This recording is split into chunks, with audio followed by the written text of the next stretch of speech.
रंजना कभी ब्रश नहीं करती थी।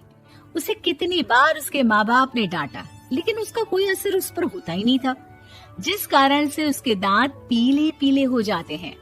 शादी के बाद अरे बहू, वैसे तो तुझ में कोई कमी नहीं है, पर तेरे दांत इतने पीले कैसे हैं बेटा? कैसे मतलब?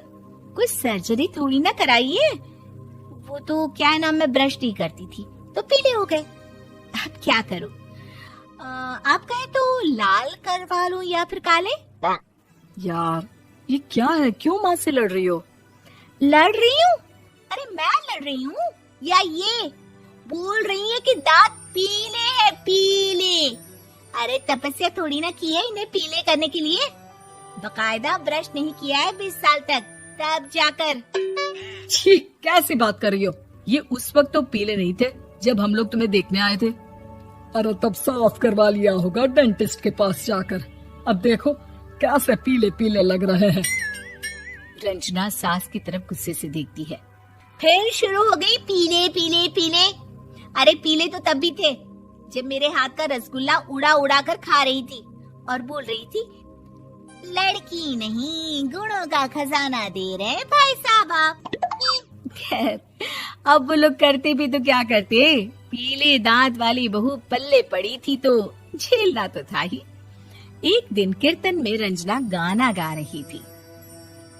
अरे कमला बहन, माँ का द्वार है, यहाँ तो सब शुद्ध होकर आते हैं, फिर अपनी बहू को ब्रश भी नहीं करवाती तुम। दूर से पीले पीले दांत भक्ति में बाधा उत्पन्न कर रहे हैं। अरे कोई 2 साल के बच्चे थोड़ी ना लेकर आई हूँ मैं बहू बनाकर। अच्छी खासी लड़की है, अरे कैसे करवाऊं ब्रश? ये तो उसे खुद करना चाहिए ना। अब माँ बाप तो इसके जैसे तैसे निपटा दिए, ये नहीं सोचा कि सास कैसे संभालेगी। सास बहू को लेकर घर आ जाती है, लेकिन सोच लेती है कि अब इसे लेकर कहीं नहीं जाएगी।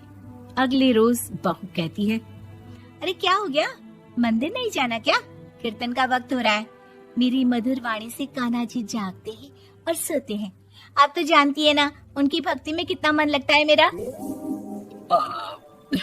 वो क्या है ना, तबीयत ठीक नहीं लग रही है मेरी, आराम करूंगी मैं।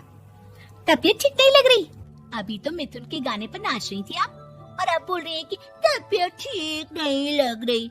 अरे भक्ति में मन लगा लो सासू माँ, ऊपर जाना है, क्या मुंह दिखाओगी आप? हाँ? सास को बहू की बात पर गुस्सा आ जाता है। मैं क्या मुंह दिखाऊंगी, इसकी चिंता तो ना कर, समझी? अपने मुंह की चिंता कर, जो ये पीले पीले दांत लेकर हर जगह पहुंच जाती है। पता है लोग कितना मजाक बनाते हैं। ना जी ना, मैं नहीं जाना कहीं तेरे साथ। तो ये बात है। कोई ना, मत जाओ, मैं अपने कमरे में ही बैठकर भक्ति कर लूंगी। ऊपर वाला दांत थोड़ी ना देखता है, मन देखता है, भावना देखता है। और अरे बस बस, तू सब कुछ दिखा, बस ये सफेद चमकदार दांत ना दिखाना किसी को, है? जा यहाँ से। बहू को सास की बात का कोई फर्क नहीं पड़ता, वो तो जैसी थी वैसी ही रह जाती है। सुबह नहाकर किचन में खाना बनाना, फिर खाना खाना, कीर्तन भजन करना और सो जाना। एक दिन, माँ जी मैं सहेली के घर जा रही हूँ, शाम को लेट आऊंगी। हाँ, तो जाना, मैंने कौन सा तेरी आरती करनी है घर पर बैठकर। रंजना सहेली के घर जाती है, जहाँ वो पार्टी में जाने की तैयारी कर रही होती है। अरे शिखा, कहाँ जाने की तैयारी कर रही है? मैं गलत वक्त पर आ गई क्या? अरे नहीं यार, उल्टा सही वक्त पर आई है। मैंने ये साड़ी और ज्वेलरी निकाली है यार, शाम को इनके ऑफिस की एक पार्टी में जाना है। बताना कैसा लग रहा है ये सब? नहीं यार, इस ड्रेस के साथ तो वो वाली ज्वेलरी अच्छी लगेगी। हाँ सही बोल रही है, मैंने ध्यान ही नहीं दिया। वैसे तो हमेशा से मस्त फैशन सेंस रखती है।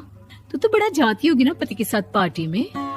रंजना कुछ नहीं बोलती, बस सोचती है कि यार काश ये बात सही हो जाती, पर मैं क्यों नहीं जाती पार्टी में?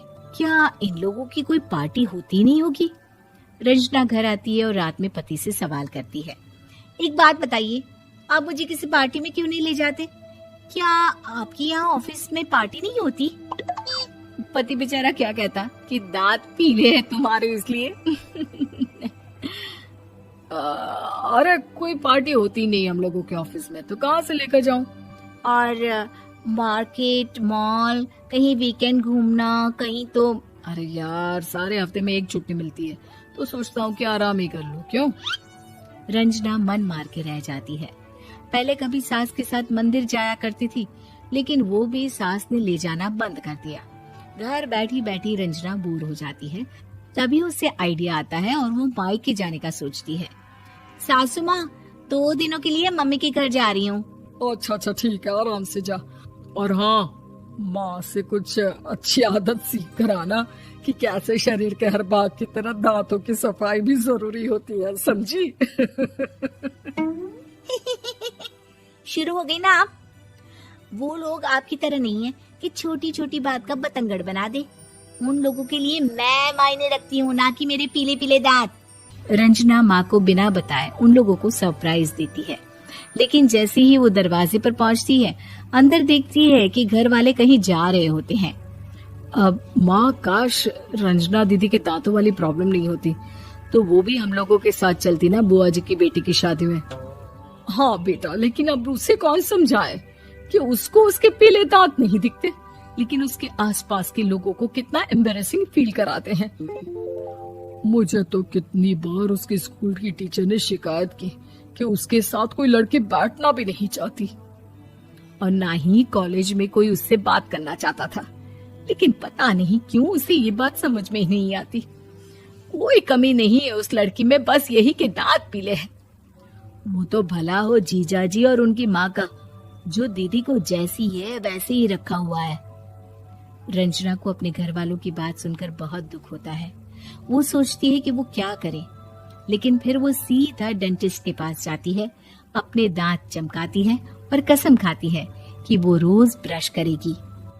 अरे क्या हो गया? तुम तो 2 दिनों के लिए गई थी ना, पर कोई ना, अच्छा है, चलो आ गई तो। रंजना सास के सामने आकर खड़ी हो जाती है और पूरी स्माइल करती है, उसके चमकदार दांतों को दिखाती हुई। हैं? चले मंदिर? माँ, मुझे माफ कर दीजिए, मैंने आप लोगों को बहुत एम्बैरेसिंग फील करवाया। मैं आज से रोज ब्रश करूंगी।